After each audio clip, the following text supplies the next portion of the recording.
Good evening, stranger. Are you looking for adventure?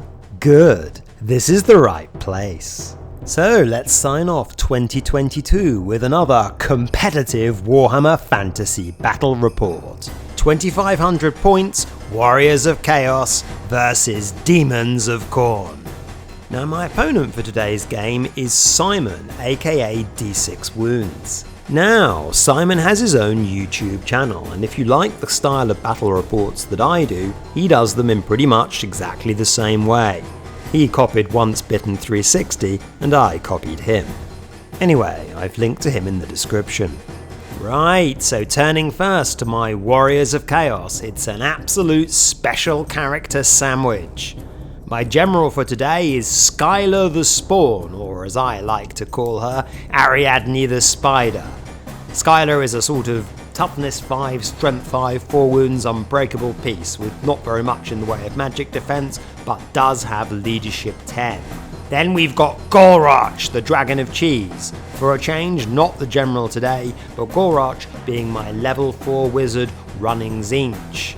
If you've not faced Gorach before and you don't know what he does, it might be time for the brown trousers, because he's got 2 breath weapons, and one of them is called the Breath of Cheese, which means that if you fail a toughness test, you just die, with no armor save, no ward save, no regen, no saves, no nothing.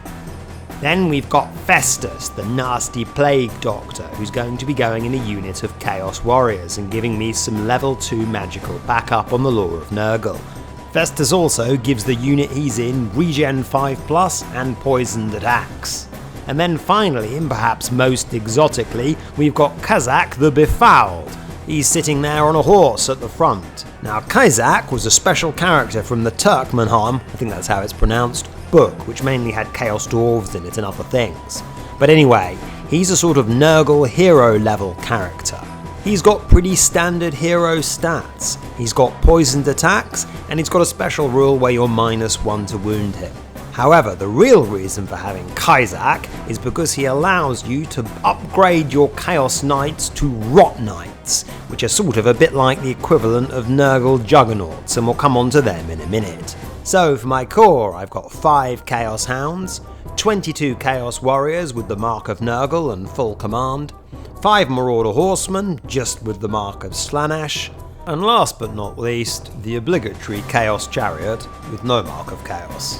And then on to special, we've got the Rot Knights. Now, these are really rather interesting.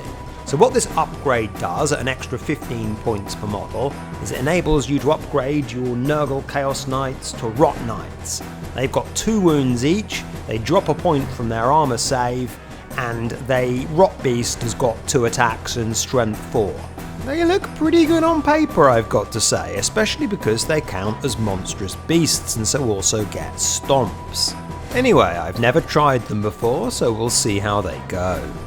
To the left of them, we've got more monstrous cavalry, 3 Skull Crushers of Khorne with a musician. The other special choice is the Chimera, who has fought in nearly as many games as the Chariot. He's got the ubiquitous regeneration and flaming breath. Under the latest iteration of the Triple Crown comp, this list works out as a +6, or in other words, pretty soft. Note that there's no battle standard bearer in this army, which is a little bit of a risk, but a lot of it is immune to psychology, and we have got a leadership 10 general. Right, looking across the table to Simon, aka D6 Wounds army. He's running Khorne Demons today, and what a splendidly painted army it is, with a very coherent colour scheme. So, the star of the show in this army is the Bloodthirster. Well, he's got a greater gift and 2 lesser gifts. The only other character in the army is a Herald of Khorne, who's riding a Skull Throne. Not a very often selected piece, because it's not very good. The centre is pinned by a horde of 40, or I believe 44 with that unit filler in there, Bloodletters, which represent a very solid unit. Not, unfortunately, that great against me, because I've got a lot of monsters and a lot of monstrous cavalry, and so the Bloodletters' killing blow isn't going to be that great. Nonetheless, going to be a very difficult unit to shift. He's then to the left of that and behind got 2 units of 4 Blood Crushers. Now these are rather inferior versions of my Skull Crushers, but they're not to be scoffed at. We've then got 2 units of 6 Furies for some lightning fast chaff, and then perhaps the real thing I'm worried about in this list, which is 2 Skull Cannons. Now, Skull Cannon's probably one of the most undercosted and overpowered units in the entire game. For a mere 130 points, I think that's what they cost, you get a mobile cannon that can shoot flaming cannonballs. And if that's not bad enough, they're also pretty nasty chariots and quite difficult for light cavalry, etc., which you usually send against war machines to finish off. And of course, I've got a lot of monsters in this list that are vulnerable to being cannoned. Anyway, Simon's list works out at a +7 on the Triple Crown comp. Demons of Khorne, of course, with no wizards, not really a very optimal army, and so are rightly generously rewarded by the comp system. The only pre-battle admin we need to do is to roll for my spells and for Simon's gifts. So, spell-wise, Golroch rolls Bolt of Change, Blue Fire of Tzeentch, Tzeentch's Firestorm, and Infernal Gateway. Not a bad hand at all, Gateway was really the one I wanted. Festus doesn't get so lucky though, and ends up with the rather useless Plague Wind and Fleshy Abundance, which is admittedly quite useful. Now, Simon rolls for his gifts, and this changes the way I'm sizing up the game quite dramatically. The Bloodthirster rolls the Always Strikes First reward, the Cleaving Blow reward, which means he does multiple wounds too, and also picks the +2 attacks magic sword.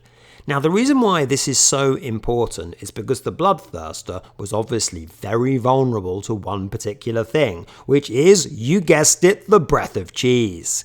If Golroch were to get in combat with the Bloodthirster isn't going to take down Golroch in one round of combat, and then he's going to be subjected to 2d6 toughness tests and 1/6 and he's gone. But with that combination of rewards, it's pretty likely that the Bloodthirster will be able to kill Golroch before the dragon even gets to swing, and so now it's going to be me that has to avoid that combat rather than him. Anyway, it looks like it's going to be rather an interesting matchup. We've both got some very dangerous things in our army and also some very vulnerable things as well. I think first turn is going to matter a lot. So here's the deployment, and you can see that Simon has placed almost his entire army on the right hand side of the board, with the Bloodthirster there behind the hill. The 2 Skull Cannons are hanging out to the left. I think one of the reasons that Simon did this was to take away the impassable piece of terrain which you can see just on the left hand side of this shot from being a particular factor in this game, making it difficult for me to hide things behind it if I wanted to be in a position to engage him quickly. Now my own deployment you can see here in this sideways shot, and I've matched Simon by also deploying my army on the right. Now of course we're both 2 very intensely close combat kind of armies, but there is a slight difference in firepower in that Simon has got 2 Skull Cannons, and while I've got a wizard with a lot of magic missiles in Golroch, he's definitely got the upper hand when it comes to shooting, so the onus is really on me to close the gap down. Now looking at this deployment from my perspective, there are a number of things I like and a number of things I don't like. The major thing that I like is the position of that hill there at the top. Now we're playing hills as counting as infinitely high, which means that they block line of sight. That means that the Bloodthirster and that unit of Juggernauts that are behind the hill can only see through that relatively narrow gap, and so I'll be able to advance some of my flyers in front of that hill and thus be shielded from the line of sight of the Bloodthirster and that Crusher unit, giving them a little bit of cover. Now what I like a lot less is the position of the 2 Skull Cannons. Now, these are really rather far away from anything that I've got to engage them. I've got my own unit of Skull Crushers there, of course, and that chariot, which has got a long charge but only a small movement. It's pretty likely that those 2 Skull Cannons are just going to be sitting there firing away for most of the game without me being able to do much about them, unless my Skull Crushers can break loose. Now, one of the other things that influenced my deployment was that ruin there in front of Golroch and Ariadne. Now, although it doesn't block line of sight, cannonballs will be terminated if they hit that ruin. and by placing Golroch and Ariadne behind that, I have slightly blocked the path of one of the cannons. Now, of course, it's really very difficult to hide from skull cannons because they are mobile, and so therefore I'm going to have 2 cannonballs flying towards the most vulnerable of my monsters. Golroch, the Chimera, and Ariadne all extremely vulnerable to cannonballs, and that's before we even take into account the Chariot and the Skull Crushers. Now, the matchups that I want here are really Golroch and the Chimera against his Bloodletters. I want his Bloodthirster against my Chaos Warriors. With their strength 5 and their poison and their large unit and their 5-up regen, I think they'll be able to drop the Bloodthirster easily enough. But I'm very skeptical that Simon will give me the chance of completing that charge. The other combats that I quite like the look of, well, I think if the Rot Knights can get into the Bloodletters or actually into the Juggernauts, they'll do quite well. If the Chariot can perhaps take care of one of those skull cannons later in the game, then so much the better. But I think that the real problem in combat for me is undoubtedly going to be that Bloodthirster, because with his cleaving blow, he's going to absolutely decimate all of my multiple wound pieces. Given the fact that I now can't really engage him with Golroch, my best chance of killing the Bloodthirster is going to be with magic missiles. And I've got Infernal Gateway for 2d6 hits at strength 2d6 and Bolt of Change for a bolt thrower shot that does d3 wounds. The problem though is that the Bloodthirster has a 5-up ward and magic res 2, so he's going to have a 3-up ward against all of my spells. So I finish deploying first, and we roll off for first turn with me getting the +1 bonus, and damn and blast, Simon rolls a 6 and I lose. Understandably, he takes the first turn and we begin the first round of the Gauntlet of Flaming Cannonballs. He actually opts not to move his army at all in his first turn, simply repositioning his skull cannons. The magic phase sees him roll a 7, the eye opens results, which is perfectly good for me, and then the shooting phase begins. Now, I position Golroch in such a way that only one of the cannons, through moving, could shoot at him. That cannon opens up and immediately hits him, but rolls a 1 on the critical roll to wound and Golroch gets away with it. The second cannon, meanwhile, targets Ariadne and blows her to hell and back with a single cannonball. That's my general down in a single cannon shot. And worse still, this triggers a wave of panic tests around her on Kazak's unit, Golroch and the Chaos Warriors. Golroch and the Warriors both fail, with Golroch on a 9 and the Warriors on an 8. Both of these units are only a few inches onto the table edge, and so it looks as though I'm literally going to lose half my army in a single cannon shot. The Warriors, however, only roll a 3, and so they pull up an inch before the table edge, whereas Golroch rolls a double 6 and barrels off the table. Now at this point we do have a chat. Is it worth continuing with this game, which is all of about 5 minutes old, or should we simply re-rack given the absolutely devastating first turn that the Chaos have suffered? In the end, and very sportingly, Simon agrees to let me put Golroch back on the table an inch away from the table edge. In a tournament, of course, you would never do this, but in a friendly game, it really doesn't serve anyone's interest to have a game that's over before it's began, so I think this was a very sensible compromise, and I like to think I would have offered my opponent exactly the same thing if our fortunes had been reversed.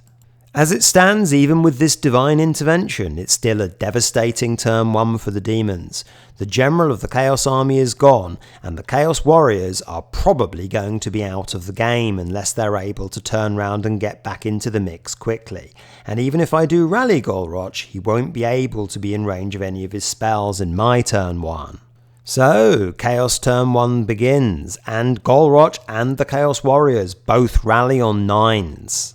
Because there are 2 cannons still pointing at me, there's really not much point of the rest of the army holding back, and so I shove the whole thing forwards. The Chimera does get in quite a good position, with its flank covered by that infinitely high hill. I think he's going to be public enemy number 1 for those 2 skull cannons next turn, even though if one of them wanted, they could aim a cannonball right down the flank of those skull crushers as well. However, Simon does have more chaff than I do, and those Furies will be popping out from behind his lines when he needs to get in the way of one of my units, so I'm not optimistic I can win the chaff war.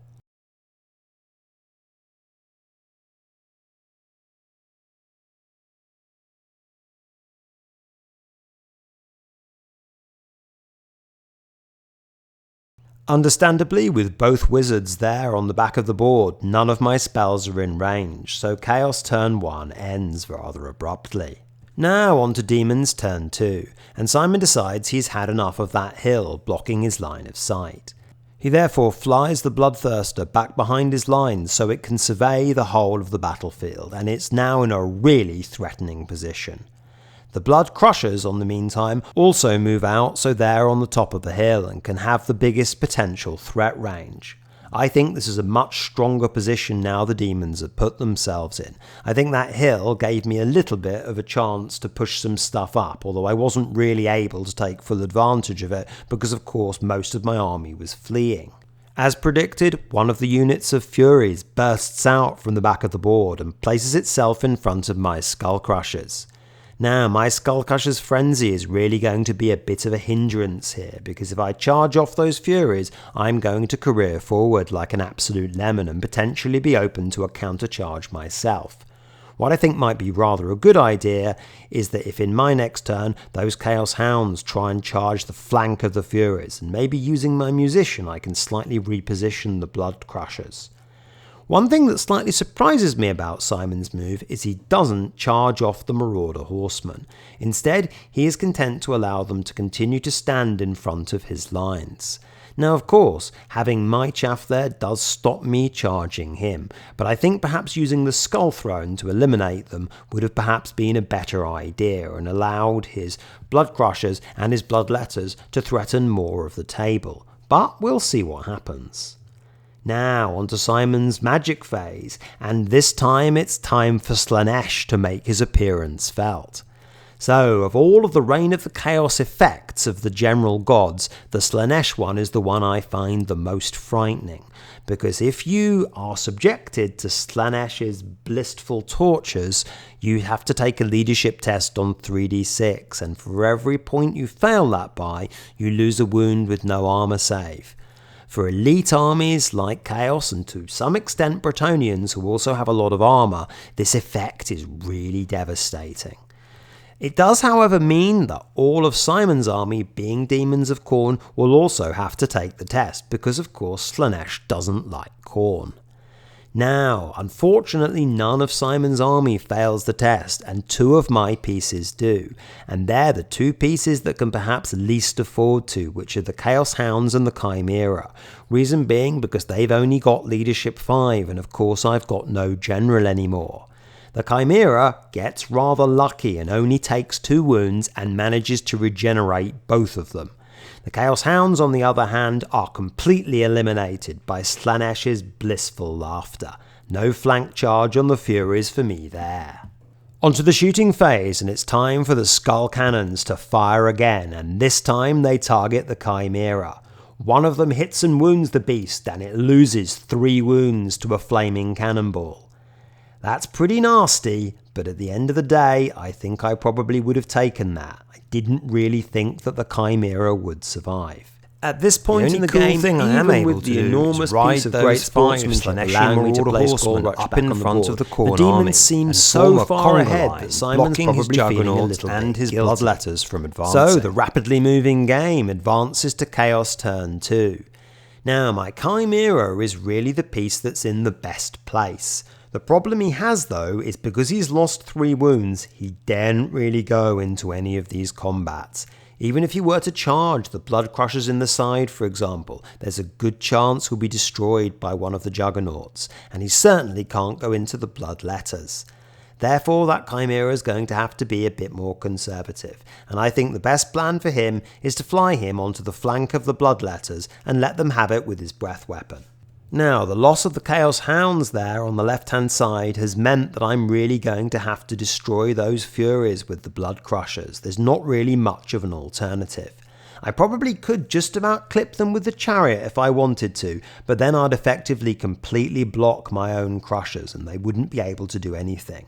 So I decide that I can probably continue to use my Marauder Horsemen to hold up those blood crushers in the centre to allow my own crushers to destroy his furies. The other charge that I'm able to make, which I think slightly surprises Simon, is the Rot Knights into the Juggernauts there on the left.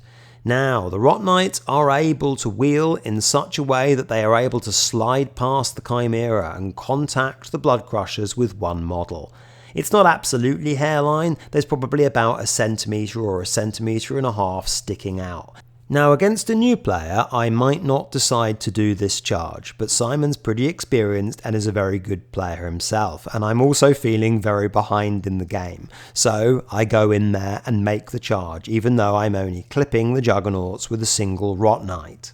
Now in my own movement phase, it's the positioning of the Marauder Horsemen that I think is all important. And while I feel as though I was quite clever with them last turn, I actually make rather a mistake this time around. Obviously, priority number one has to be to stop that Bloodletter Horde crashing into the side of my Rot Knights. The other thing they need to do is continue to block those Juggernauts in the centre to stop them charging my Juggernauts or my Chariot.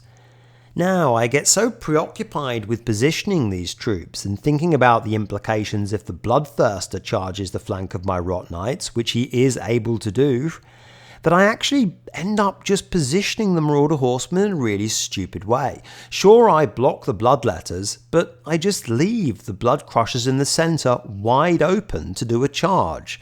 This is the problem when you're thinking about something else. I also don't block the Bloodthirster either, although I do have a plan of how I can block him getting into combat myself with a funky combat reform. For his part, Gorach flies up as far as he can. Yes, he's getting in range of some of the nasty Khorne stuff and is in prime position to be skull cannoned, but I feel as though I've got to try and place some pressure on that Bloodthirster with my 2 projectile spells, which have a 24-inch range. The Chaos Warriors, meanwhile, lumber forwards with their movement of 4, such that you can't really even see them in this shot. A potentially lucrative magic phase begins, but I roll a 1 and a 2, and it's 3 dice to 2. I don't really have enough dice to attempt the Infernal Gateway, because I'd need to show a 12 on 3 dice. So I decide my best chance is probably to go for a 2 dice Bolt of Change and then a Blue Fire of Tzeentch on the Bloodthirster. So Gorach casts the Bolt of Change on 2 dice and Simon fails to dispel it. A Strength 7 hit impales the Bloodthirster and I manage to wound him. Simon rolls his 3-up Magic Res 2 Demon save and he fails it. This is getting quite interesting. I roll up the multiple wounds d3 and roll a 2, so that's 2 wounds off the Bloodthirster just from a cheap spell. That's really rather good. And then Simon rolls for the Tzeentch toughness test, which is of course the lore attribute on the lore of Tzeentch. It's called Warp Flame. What this does is if you pass a toughness test, you get regen 6+, and if you fail it, you take d3 wounds. Now, of course, most of the time, enemies are going to pass this test, and so it makes them better, which is why the lore of Tzeentch is a bit crap.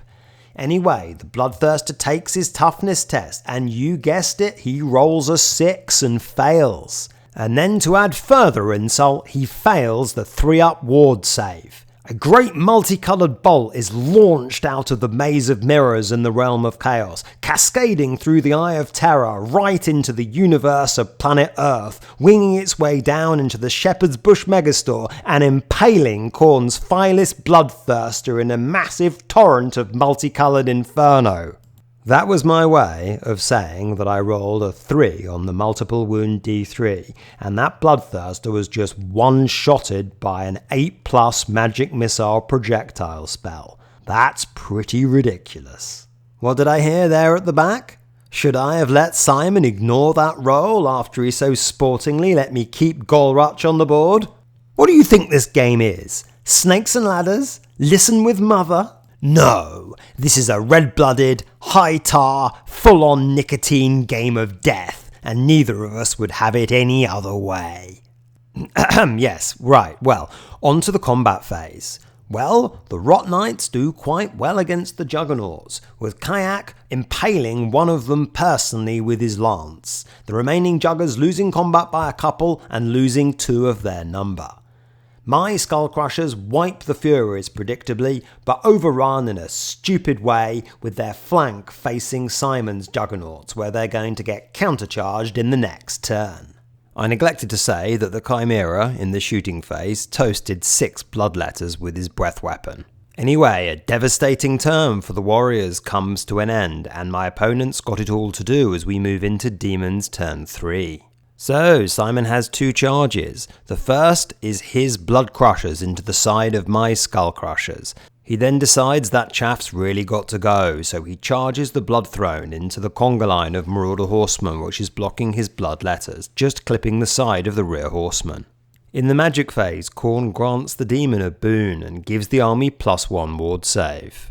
Then the all-important shooting phase begins, and Simon really needs a good one to lever his way back in the game.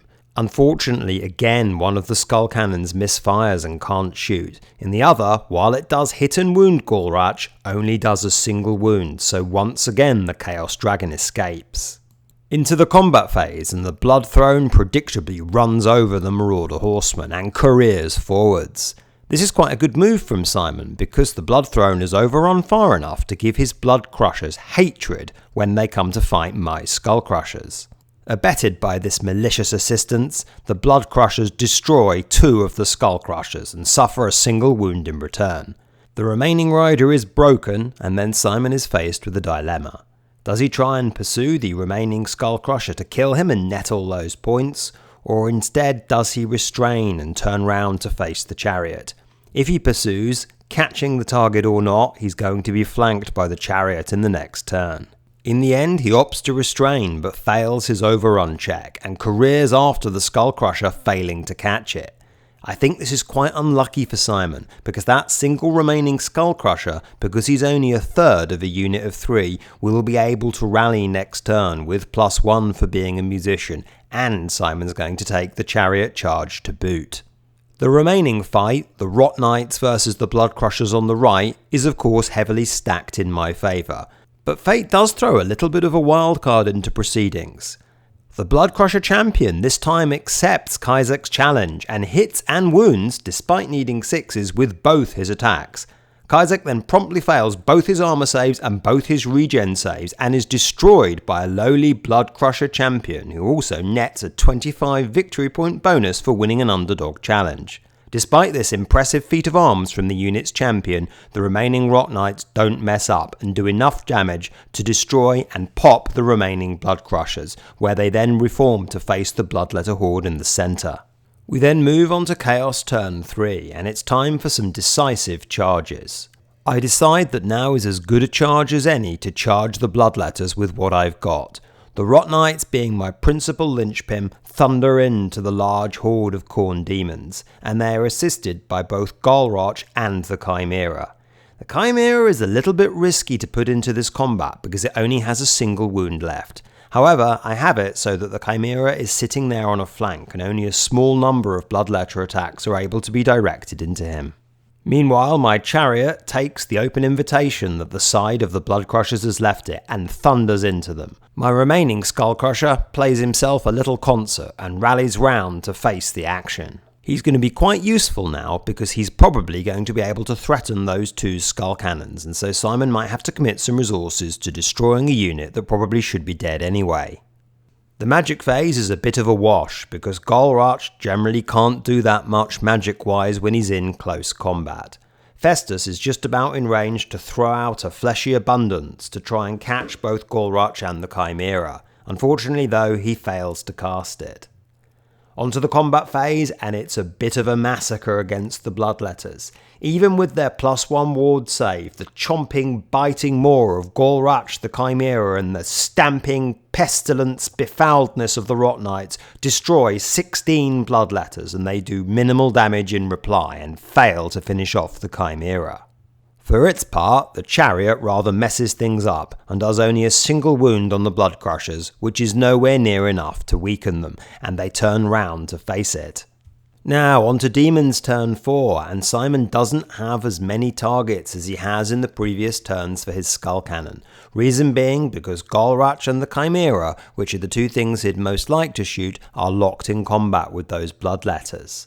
However, there is still the chance of shooting off the remaining blood crusher. Unfortunately for the Daemons, the skull cannons let down Khorne again. One of them tries a charge on the remaining skull crusher, who turns and flees. For its part, the other misfires again for the third turn in a row. The combat phase is once again a brutal affair, with my monsters and my Rot Knights absolutely going to town against the bloodletters and destroying the entire unit. Again, the bloodletters not really able to do very much damage, just a few wounds on the Rot Knights, and the Chimera still remains alive. There's better news for Khorne against the chariot, however, and the remaining blood crushers are able to completely destroy the Chaos War Machine. Right, on to Chaos turn 4, and I'm left with a decision to make.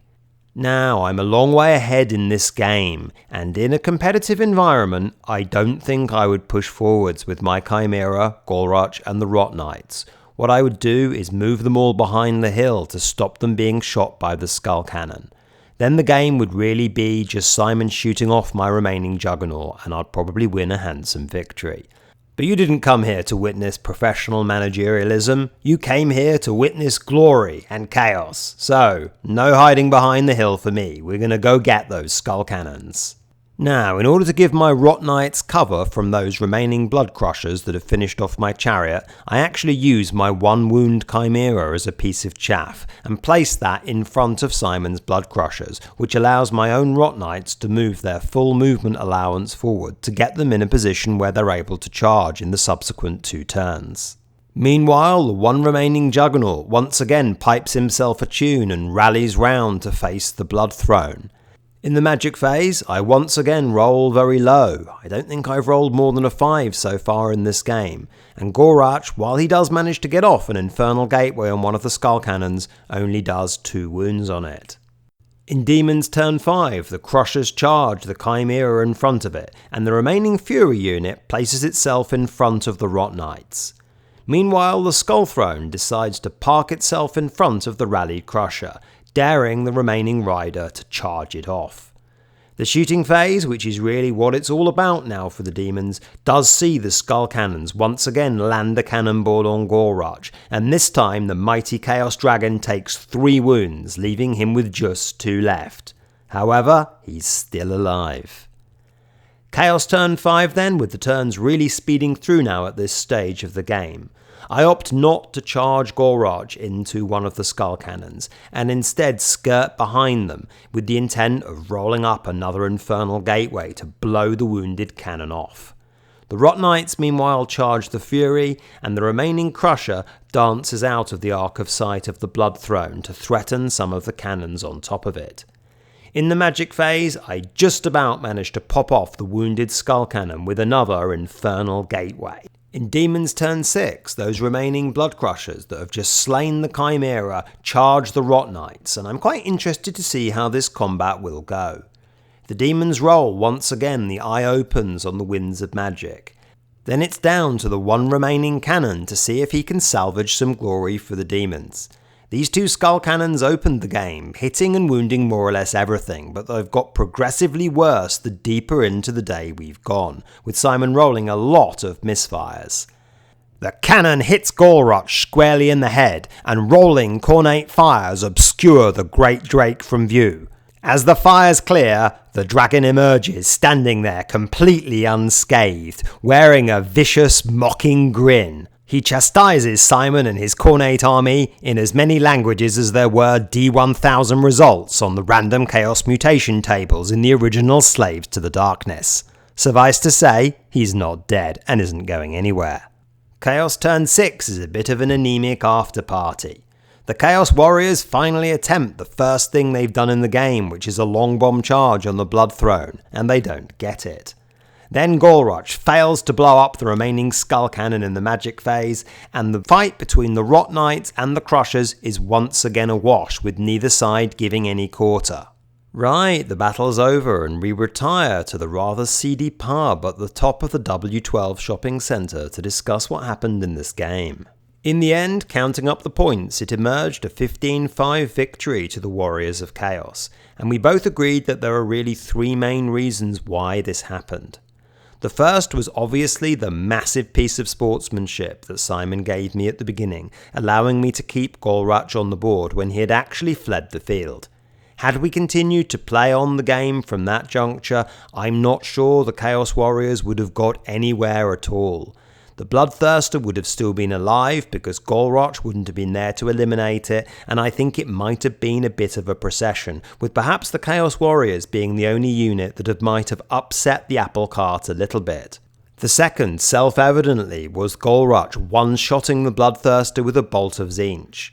Had the Bloodthirster survived this and perhaps just taken those 2 wounds from the original bolt of Tzeentch without the additional warp flame damage, he would have been in a position to get involved in a number of different combats. I think he might have ended up fighting the Skull Crushers and then possibly the Rot Knights. However, he still would have been vulnerable to another magic missile from Golruch, and perhaps with another Infernal Gateway, or perhaps 2 Infernal Gateways, I might have been able to bring the Bloodthirster down. But who knows? The game would certainly have been, I think, a very close one had that happened, or maybe the Daemons would have actually won quite decisively. The final point, I think, is that after their extremely impressive opening, the Skull Cannons were really dreadful. Simon misfired with one of them 3 times in a row, and this really neutered the shooting threat that he was able to output, because at least one cannon was firing at me for all 6 turns of the game, and Golruch in particular was exceptionally lucky, even though he was actually of course dead at the beginning, to survive that hail of fire that he was subjected to. Apart from that, with the other combats in the game, I think they went more or less as you might expect, with the Warriors of Chaos' superiority in combat showing over the slightly underpowered Khorne Demons. My Rot Knights in particular fought very well, passing a lot of armour saves and really chewing through a lot of regiments. On the basis of this evidence, they look like a pretty strong pick, and I'm looking forward to trying them out again in a future game. Anyway folks, that's a wrap, and I hope you enjoyed this battle report, and indeed have enjoyed my battle reports throughout the year 2022. Please like, comment and subscribe, and see you next time for more adventures of competitive Warhammer Fantasy from the old world. Thank you, and good night.